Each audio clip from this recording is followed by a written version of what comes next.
Alla fine la quadra è stata trovata, un congresso al quale potranno votare i militanti che hanno la tessera in tasca da almeno un anno. È questa la sintesi tra la linea del segretario veneto del partito, che aveva chiesto primarie aperte, e quella del segretario federale Roberto Maroni, che invocava invece il congresso. Una settimana prima del congresso saranno quindi riunite le assemblee provinciali e i voti verranno fatti confluire a Milano per lo spoglio. Ha ribadito la volontà del segretario federale di andare a congresso, anche se, ripeto, il sottoscritto era contrario, rimane contrario, ma accetto la decisione del segretario federale.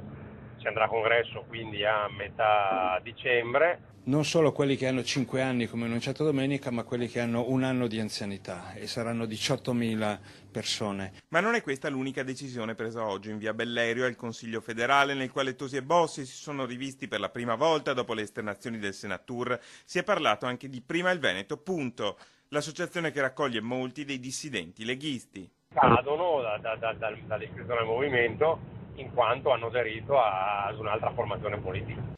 Il vincolo non sarà applicato per l'ex segretario veneto, assicura il sindaco di Verona. Gobbo, pur avendo partecipato all'incontro, non ha aderito, dice Tosi, al movimento. Gobbo non ha aderito, anzi ha dichiarato di non aver aderito, quindi riguarda chi ha aderito.